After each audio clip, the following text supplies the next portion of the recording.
talaga yung dahilan kung bakit ako nag-upgrade ng iPhone 17.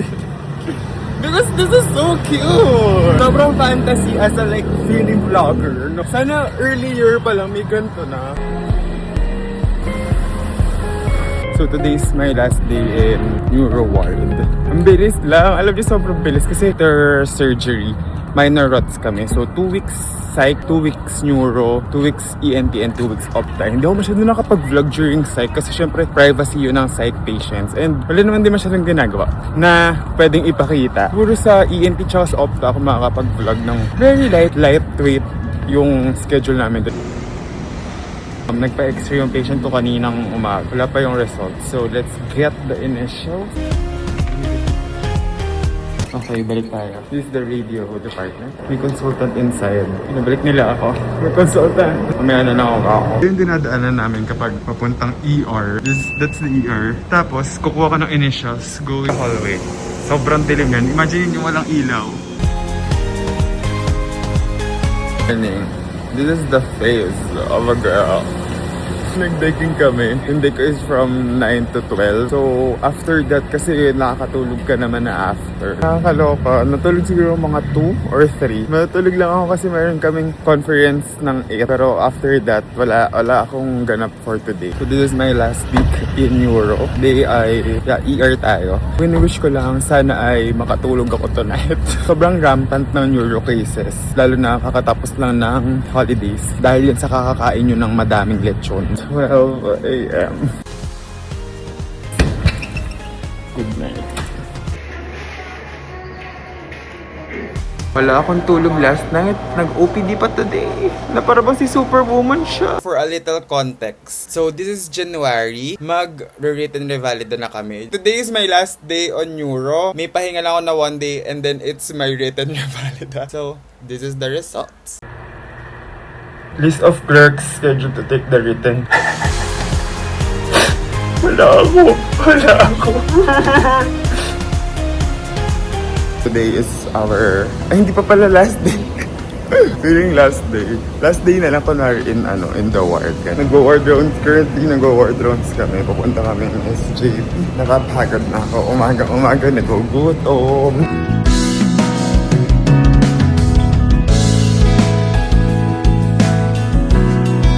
Ang saya-saya sa minors kasi talagang medyo chill siya in comparison to the majors. Parang ramdam mo talagang may pahinga ka. Alam mo yun. Like, konti lang din yung mga ganap. So mga OPD lang, which is very, very helpful for us kasi exposure siya din sa mga cases na for ears, nose, throat, ganyan, for the eyes. Ayoko na mag-IM. This is the first day on ward duty for IM and gusto ko nang umuwi sa dami ng ginagawa ko sa buhay. Gusto ko na matapos to.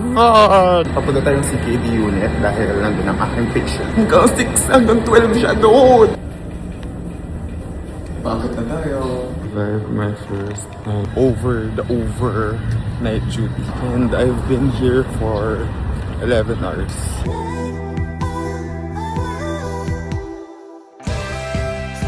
Currently, dalawa lang kami nung blockmate ko kasi nagkakasakit ang akit ko.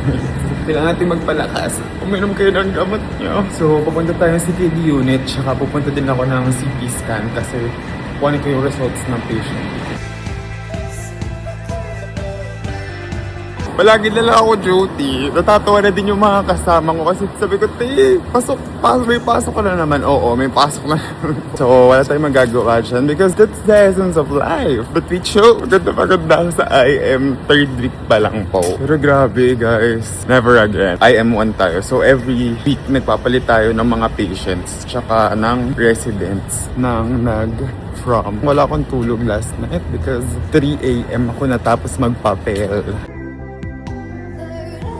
Guys, good morning. Actually, 2 weeks na lang ako sa IM. And kita nyo naman ang stress. Nagkaka-pimples ako, grabe. Tapos na, alam niyo yun, parang kailan lang. Alam niyo ba dito yung palaging mayroong daga? Here yung may mga daga. So we're on the way to Siku. Kasi may patient kami sa Siku. This is like a slow morning kind of vibe. Tignan niyo yung ginawa sa akin ng IM. Ang lala nung breakouts ko. Dalawang beses ako nag-breakout. IM tsaka Neuro. Sobrang ganda ko pa nung PBA, OB. Ngayon, stressed!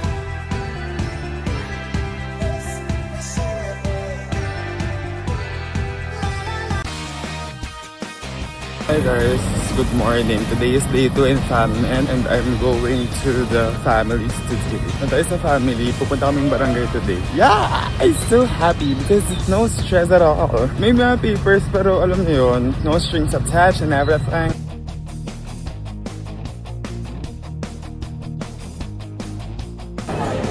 Sige po, pati ito din po ma'am. Tapos okay na po, pwede na po kayo pumila din po sa cashier.